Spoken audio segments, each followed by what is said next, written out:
For 4 years, from 1941 to 1945, the United States concentrated its energies on the conduct of a demanding global war.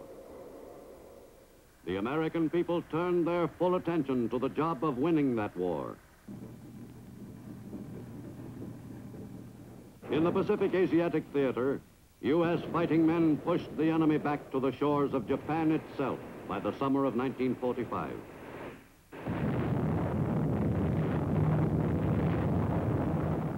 In early August, the U.S. brought the enemy finally to the point of surrender after some 44 months of the most grueling warfare. A number of Japan's largest cities lay in ruins. The course of aggression on which the Japanese nation had embarked some 14 years earlier had led to a tragic end.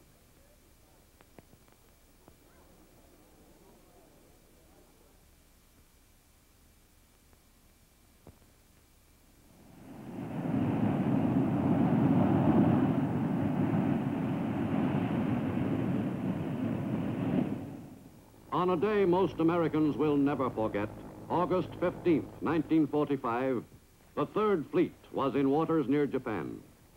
Its commander, Admiral Bull Halsey, was impatiently waiting for the news which all the world was anxious to hear.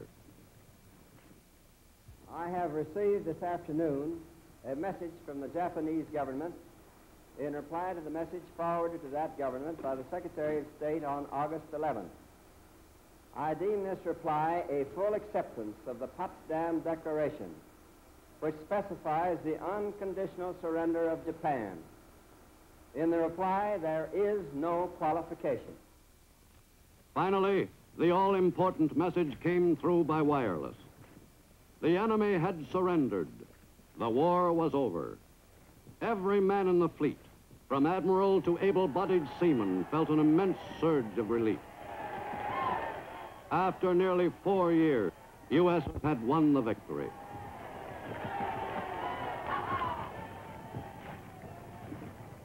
On August 30th, American troops of the 6th Marine Division landed on Japanese soil at Yokosuka Naval Base, south of Tokyo.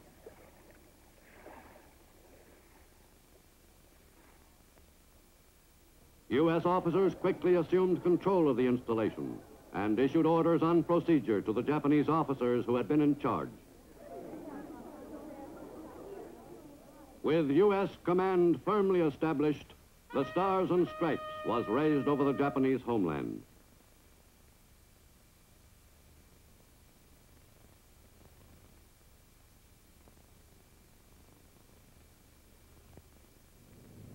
Later that same day, a silver C-54 bearing an important passenger came into Atsugi Airfield near Tokyo.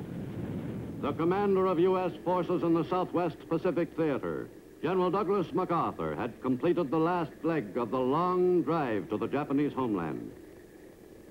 The general was greeted by one of his most faithful field officers, Lieutenant General Robert Eichelberger, 8th Army Commander. General MacArthur was ready and eager to take over control of the conquered country. On the U.S. battleship Missouri in Tokyo Bay, a Japanese delegation arrived early on the morning of September 2nd, 1945, to make the unconditional surrender official.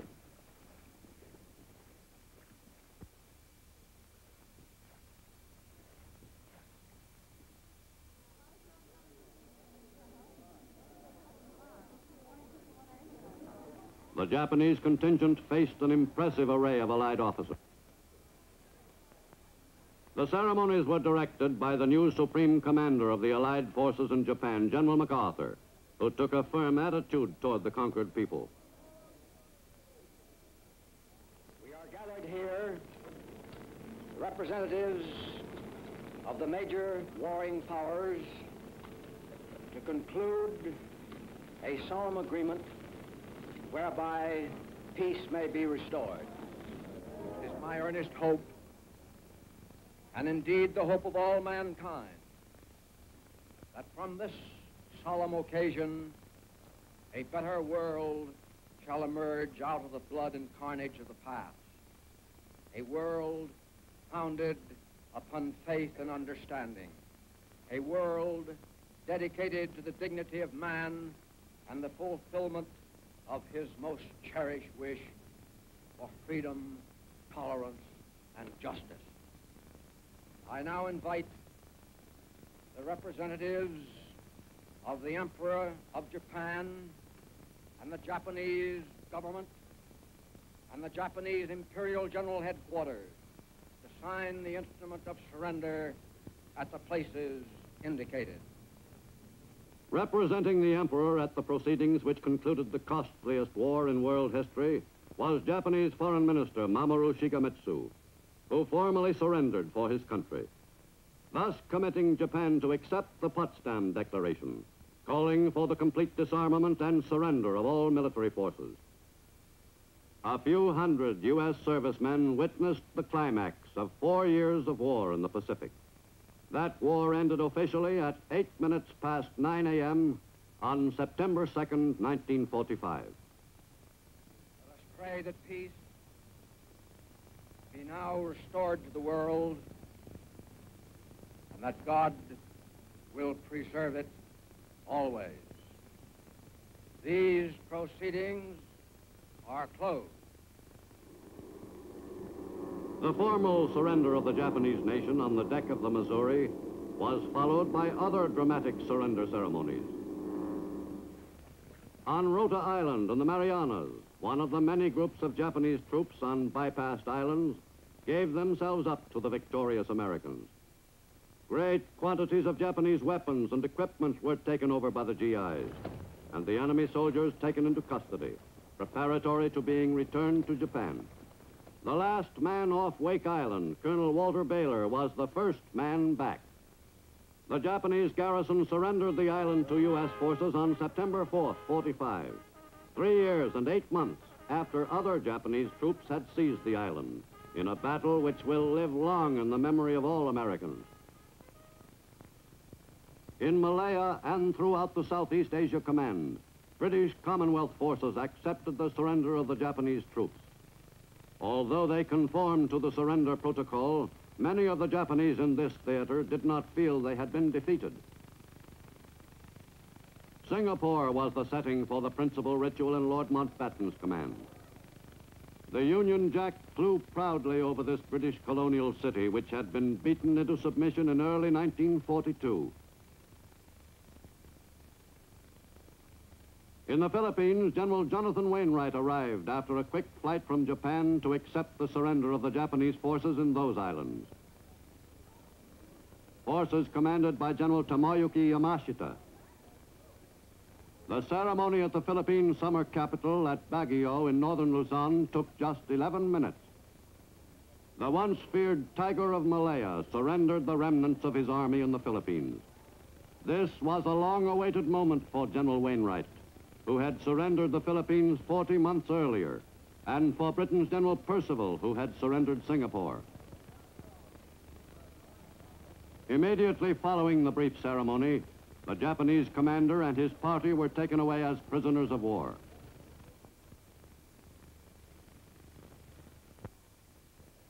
Japan wore the face of a conquered nation. The country's traditional way of life, which had prevailed for centuries, was altered overnight. General of the Army Douglas MacArthur became the new ruler of a people who were accustomed to swearing allegiance to one person, whom they considered supreme. The general was well suited to his role, supreme commander of an occupation charged with exacting complete obedience from 80 million subjects of a nation which had until recently been a fanatical enemy. Technically, the Supreme Commander was to be advised by a council of representatives of the four allied powers which had waged war against Japan. But actually, this body was impotent from the start. The delegates were constantly at odds, and any recommendations they made were given scant attention. The deposed ruler of the Japanese people, Emperor Hirohito and the Empress Nagako, were stripped of their divinity by the occupation. But it was decided not to try the emperor as a war criminal. With the royal authority curtailed, the emperor had more time for his study of marine biology. The sparing of the emperor, still revered by his people, proved a good political move by the occupation. But Japan's top war leaders received far different treatment. The men charged with the responsibility for guiding Japan onto the road of aggression were taken in hand promptly by the occupation. The number one war criminal was General Hideki Tojo, wartime premier. On November 12, 1948, after hearings which lasted 2.5 years, the International Military Tribunal convened to pass sentence on some of the top Japanese war leaders.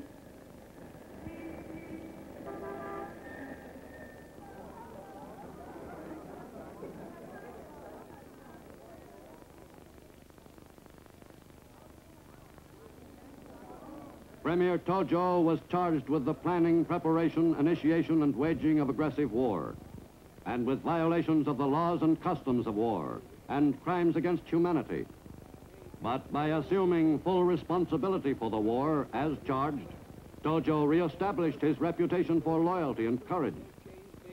Finally, after the great mass of evidence had been sifted, the court pronounced sentence on the accused. Accused Tojo Hideki, on the counts of the indictment on which you have been convicted, the International Military Tribunal for the Far East sentences you to death by hanging.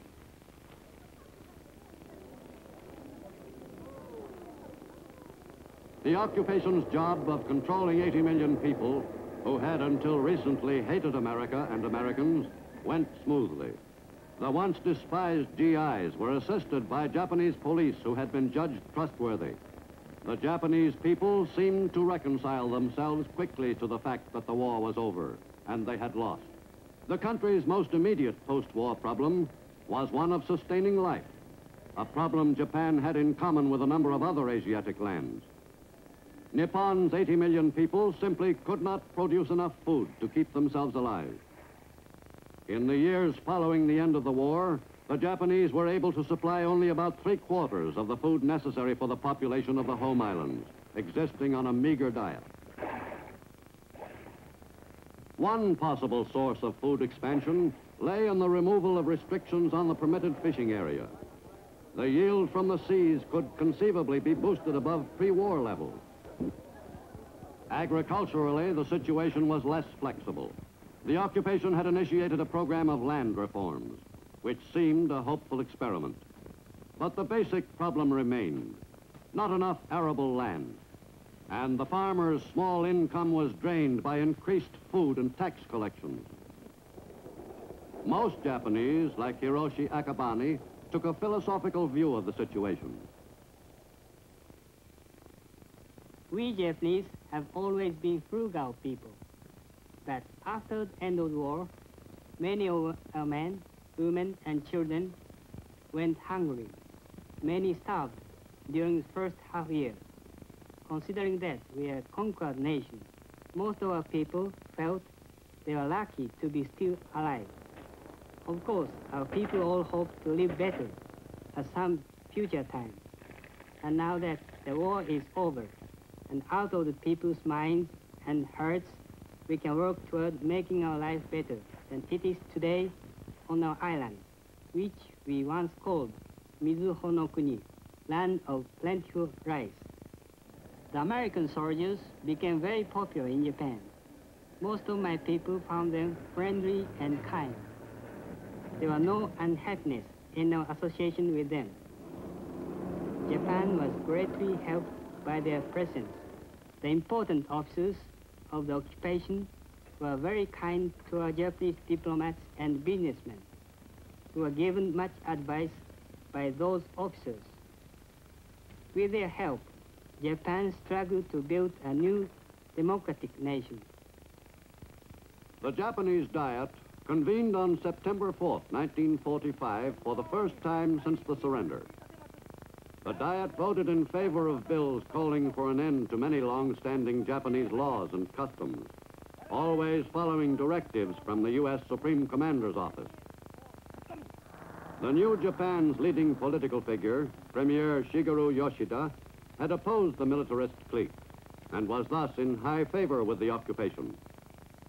While the operation of the Japanese Diet and Cabinet gave all appearances of actively guiding the country, in actual fact, they were simply rubber stamps endorsing policies originating with the occupation.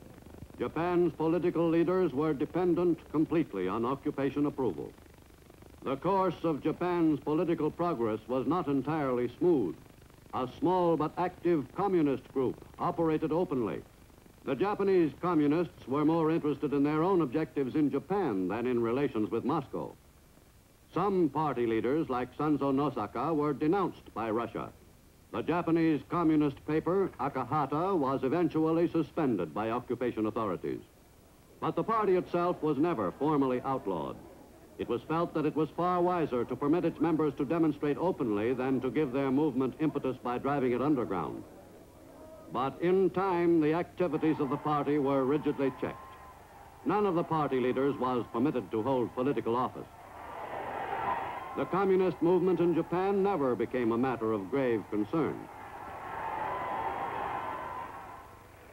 Beginning in 1946, with the return from the USSR of Japanese prisoners of war, the ranks of Japan's communists swelled temporarily. These men had been forcibly indoctrinated during their stay in Russian territory. But any enthusiasm for communism the soldiers may have had usually evaporated quickly in the stimulating climate of the new Japan. One of the first jobs the occupation concentrated on was instructing the Japanese in the ways of democracy. This introduction to an entirely new concept of acceptable conduct was received with interest by the Japanese. Japanese women walked alongside their husbands rather than a few paces behind. Romance blossomed spontaneously. Japanese girl often met Japanese boy informally, without any prearranged plan on the part of the parents. In the new Japan, women led active lives outside their homes, in addition to caring for their families. In the best American tradition, Japanese politicians campaigned for election. Although the privilege of helping select a candidate for office was still not fully appreciated by many Japanese people, they seemed to enjoy the procedure. In the new Japan, women were given the vote. Beginning in 1946, thousands of women who suddenly had political and legal rights by order of the government went to the polls. Some of the new voters cast their ballots for the same candidates their husbands backed. Some others voted exclusively for women candidates. In the first general election, women won 39 seats in the Diet.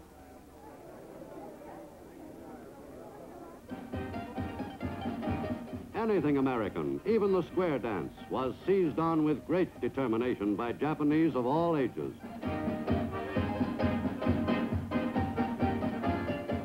In their effort to become really democratic, the Japanese solemnly aped all the outward manifestations of American life. Concluding that coeducational schools were part of the democratic system, the Japanese made many schools coeducational. Schools for students of one sex were quickly transformed to accommodate both. From the very beginning of the occupation, the GIs themselves were the best advertisement for democracy. Overnight, the American soldiers changed in the eyes of the Japanese people. No longer were they the despised enemy. In this lightning transformation, they became the heroes of the new Japan. Japanese children grew especially fond of American soldiers.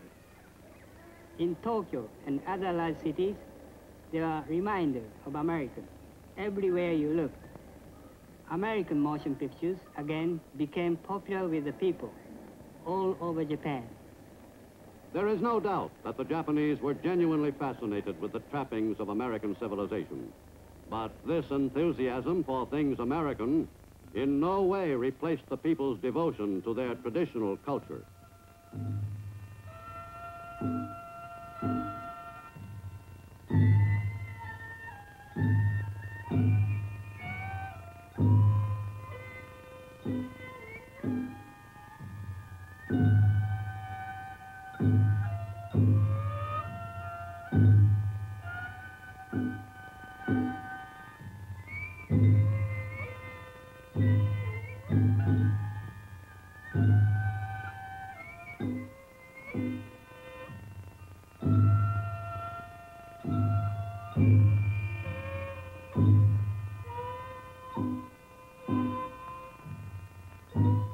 Japan's age-old culture still exerted a powerful attraction. Whether democracy could be successfully superimposed over such a strong national tradition in a few short years was questionable. But certainly the impression made by the American GIs on the Japanese people will be a lasting one. For centuries, most Japanese have been ardent Buddhists, and today the majority of the population is Buddhist. In addition, many Japanese participate in Shinto, the worship of innumerable gods, modern as well as ancient. Before and during the war, the leaders of the government diverted this worship to their own purposes, the furthering of the war effort and the building up of the militarists and their program. In post-war Japan, Shinto is as strong as ever, but minus the elements of state Shintoism. In Kyoto, as in most large Japanese cities, Shinto festivals are held at various times of the year in honor of specific gods. This Gyun festival in Kyoto, Japanese Cultural Center, honored a god of prehistoric times.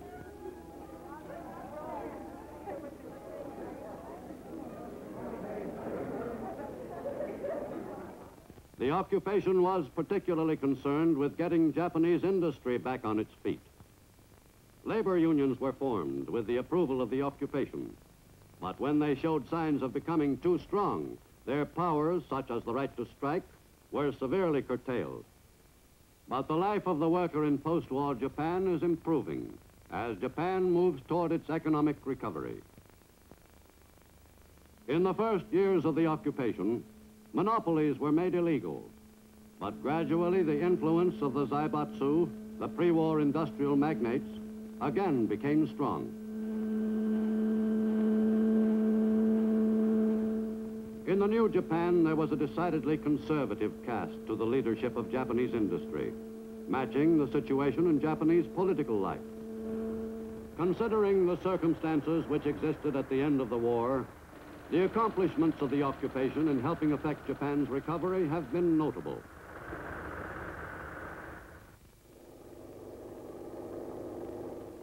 Most Americans in Japan find it hard to be sure what the Japanese people really think about democracy and the democratic institutions and habits they have acquired. It is still too early to determine whether democracy will really take root in Japan. Whatever the occupation's achievements prove ultimately to be, the U.S. has successfully transformed an enemy nation into an ally and gained the most important bastion against communism in the Far East.